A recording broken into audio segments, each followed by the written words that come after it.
beneen kàddu bu ñu dégg ñi fare ci nguur gi moom ñu ngi défendre plan bi nga xam ne moom la premier ministre présenté démb. Monsieur le directeur. Auquel je transmets mes respects. mais il faut ñu yokk ci ne. directeur de la bonne gouvernance directeur de la bonne gouvernance xam nga le premier acte de mal gouvernance mooy nomination yi l'homme qu'il faut n'est pas à la place qui sied. xam nga dañuy waxtaan rek Pierre ñu jël exemple man tey ma jël koo xam ne nii leeram nañ jàngam matewu ko ma jël domaine bu stratégique comme société des mines ma def ko fa DG te li ñu koy wax di ko signalé xamu ci dara ba dara boole jee yaa xayti mu naan xamu ko ci nga xam ne secteur boobu dafa am ay enjeu tey ay gan yoo xam ne nii xam nga yooyu ay milliers de milliards la ñuy wax est-ce que gan yi mënuñ xam sax ñi koy conseiller te bu guddi andi ay malade jox leen ne ko dafa leen nag bii DG bi jondoo la xamul dara dañuy waxtaan rek ça nous fait perdre des milliers de milliards parce que xamuñ ci dara ba dara boole jeex exemple boobu ma jox la ko bon Sénégal dafa bokk ci UEMOA mu am charte de bonne gouvernance boo xam ne bu UEMOA la moom a gën a xam moom mooy directeur bi léegi dañ ne pour fonction yu mag yi nga xam ne nii yaa may dégg nga dafay laaj xaalis yu bëri l'appel à candidature doit être de rigueur ñoom est-ce que def nañ loolu xam nga defuñ ko donc le premier acte de changement mooy nga def appel à candidature et ma yokku ne kon appel à candidature mais dafa nekk de fait xoolal ñi bi ñu faloo ba tey ñan la ñuy nommé tey nga jël la transhumance politique ñoo xam ne nii yow Ousmane Sonko lu nekk wax nga ko ci ñoom ku mel ni Mame Boye Diao par exemple mais boo taxawee ci wetam di campagne mais loolu lan la ban kii loolu lan lay signifier loolu ban message ngay transmettre si vous voulez réellement lutter contre la corruption contre la mal gouvernance la mauvaise gouvernance boo demee ñoom ci seen administration yi am na ay pratiques yoo xam ne mais Ousmane Sonko sax da nga daan dénoncer bi muy nekk opposition loolu ma ci jaaxal te déggatu ba mu wax ci ay niche fiscale la. Pierre Simon Faye ci la gars yi di enrichir parce que la corruption doo bàyyi ba jaan bi romb ba pare nga topp watit ba di dóor gis nga xaalis bi bu ko waaj xasee ba sàcc ba pare raw na de sàcc bi bu xasee ba sàcc ba pare raw na balaa moo sàcc ngay jël nga fatt pax yi muy sàccee mooy niche corruptogène yi ci administration douane am na lu ñu war a fatt administration fiscale am na lu ñu war a fatt ay trésor ak fépp am na lu ñu war a fatt ci régie financière yi et puis surtout écarter prendre des mesures propres à écarter les fonctionnaires des régies financières mais de la politique xool tey inspecteur impôt yeeg xeet googu nu ñu envahir espace politique bi andi xaalis bu bëree bëri bu dem ba dualité APR bi passé bi lan la ay inspecteurs impôt rek risque comme Crésus soo de war a fayit Pierre Simon Faye comme ni ñu def ci inspecteur général d'État yi andi ay mesures yoo xam ne daf leen di écarter ci politique je crois que gis nga ce sont autant de réformes yoo xam ne bu ñu ko porté rek yaa may dégg sa après càcc gi moom dina wàññeeku parce que nag alal bu màggam gaawee ju doom rafetul te ko bu ngeen xoolantee seen biir xam ne nag sa waay nouveau riche yi bëri nañ ma jubbanti rek kon docteur Alassane Gaye mooy directeur de la promotion de la bonne gouvernance ci wàllu googee tam ki ñu doon déglu sànq muy tamit ki nga xam ne mooy maire bu Gueule Tapée Fass Colobane ki nga xam ne kon moom mooy Abdoul Aziz Paye ñu ciy jégalu bu baax a baax ay mission de vérification ngir càmbar liggéeyu yenn collectivités locales yi ñoom ñoo dem ci ay collectivités locales ci diwaan yu Ndakaaru Thiès Saint-Louis Louga ba Diourbel muy fukki commune ak juróom ak conseil départemental bu Fatick ngir càmbar leen ci wàllu doxalin administration ak tamit nañ la ñu yoree koppar ya muy càkkutee fu ministère bi yor urbanisme collectivité territoriale ak aménagement du territoire waaye lañ ca nemmeeku nag moom moo di gaam mission yi lu war la ndax ku ñu dénk alalu askan wi da nga war a mën a wax noo ko yore ak foo ko dugal waaye nag bu ñu seetloo ci geneen fànn gi collectivité locale yooyu yëpp ñi leen jiite mën nañ leen tuddee ay opposants ndax bokk nañu ci ñi fi nekkoon ci nguur gale weesu looloo tax nag kii nga xam ne mooy Alioune Badara Diouk di expert ci wàllu décentralisation am ci jiixi jaaxe ci wàllu googee te moom nee na nag bu dee politique moo lal mission yooyee loolu warut a mën a nekk Alioune Badara Diouk ci jokkoom ak Younous Sabalde. loolu suñ ko defee tamit defe naa ni du saytu boo xam ni dina indi leeraange parce que su fekkee ne da nga am ay collectivité territoriale ñu war a toll daanaka ci juróom benn téeméer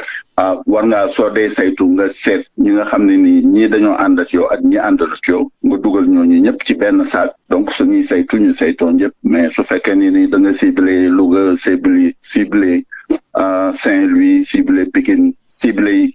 communes yi nga xam ne ni am nañu solo te nekk ci loxo ñi nga xam ne ni ñooy kujje politique ki defe naa ni soo génnee résultat yi tamit day bari contestation rek parce que bu boobaa soo poser un problème politique solution politique mooy mujj am. mais ville de Pikine ci lu leen soxal est-ce que amu leen ci tiitaange.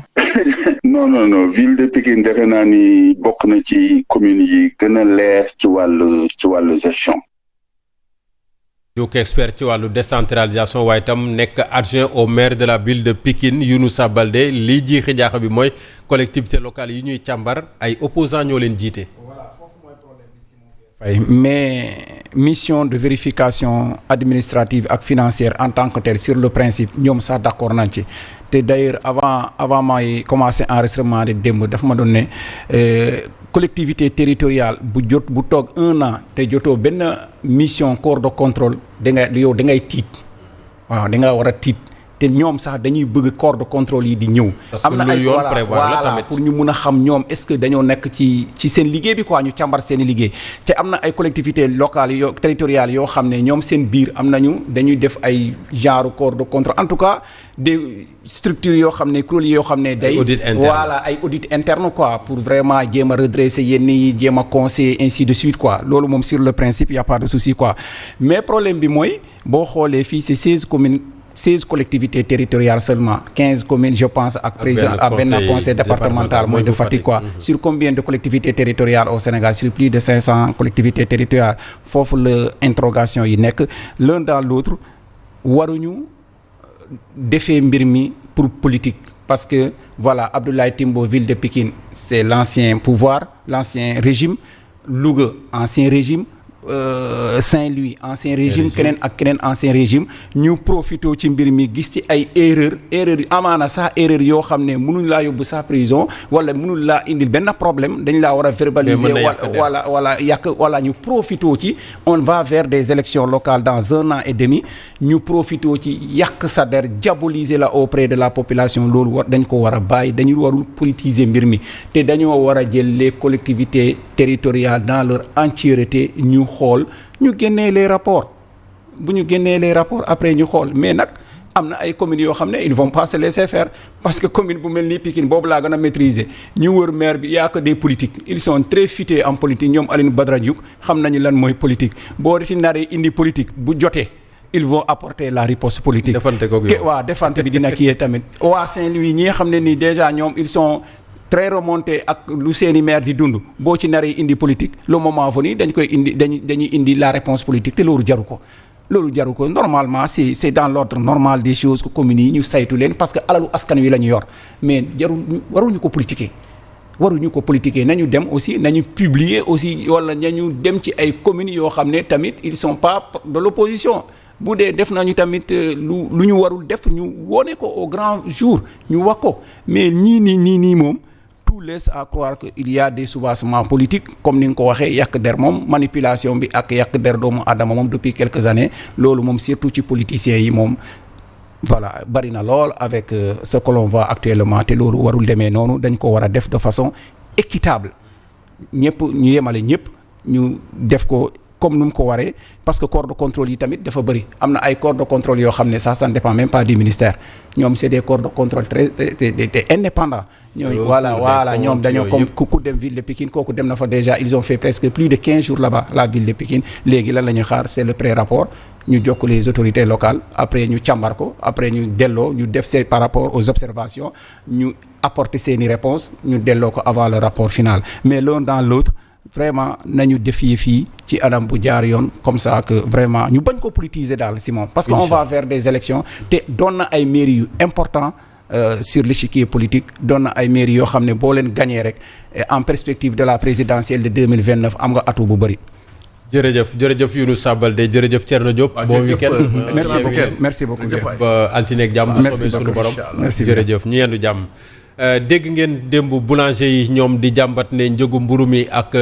ni ñu koy defaree métti na ci ñoom tax na nag ba ñu xëy tey ji suba si laaj nag consommateurs yi ñi nga xam ne ñooy jëfandikoo mburu mi lan la ñu xalaat ci jàmbatu boulanger yi ne tàyyi nañu sonn nañu na leen nguur gi taxawu. Momat Cissé di vice-président wu association des consommateurs du Sénégal di ASCOSEN jàpp ne heure bii ñu toll nii kenn waruta mën a xalaat yokk njëgu mburu mi ndax ne sax mën nañoo am ay pexe sukkandiku ci li yoon wax ngir wàññi intermédiaires yi wàññi koppar yi nga xam ne daanaka ñu ngi koy jëndee mburu mi te mburu moomee sax mën na gën a néew luñ koy jëndee ndax li ñu war a def mooy appliquer réglementation bi ba pare di fexe askan wi di jëndee directement mburu bi ci boulanger yi bañ a jaar ci ay intermédiaires. Momat Cissé ci jokkoom ak Soxna Ndeye Khady Diouf.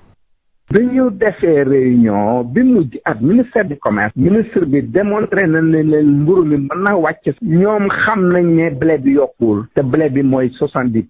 de la structure du prix du pain du ñu nangu benn augmentation du prix du pain ñoo wax ne problème mu application réglementation bi moom leen indil jafe mburu dañ koy jaay ci kiosque wala ci boutique bu approprié wala ci boulangerie ñu waxtaan ba juboo ñoom ñu jëlee seeni mburu di ko joxee 100 francs intermédiaire bi mu di ko yóbbu ci boutique ñun ñu di ko jëndee 150 francs fois 190 comme problème bi mooy borom cag-cag yooyu nga xam ne nekkul ci structure du prix du pain ñoom xam nañ ne intermédiaire yi ñoo leen xoj li nga mën a joxe nag 100 francs intermédiaire man consommateur boo ma ko joxoon 110 francs bu ma dox ci boulangerie bi.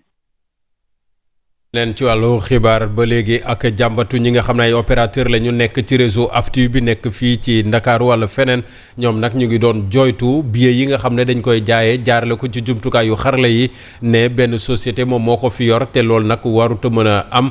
foog wujjee am ci yëf yi société bi moom yëf yi nag di Transpay moom nee na ñi doon wax dafa am ay opérateurs yu làkku seen ginnaaw te nag moom wax dëgg yàlla waa Transpay am nañu seen i brevet bu leen di mën a may ñu exploiter application bi wala logiciel bi nga xam ne moo leen di mën a may ñuy jaay ay ticket brevet boobee ñu amee ko ci yoon te transporteurs yi ci seen bopp tam validé ko ñoom waa Transpay loolu la ñu xamle ginnaaw bi ñu doon dajeek taskatu xibaar yi naka démb ci teewaayu Tidiane Diallo ak Mohamed Diaw. contrefaçon bu ñu nemmeeku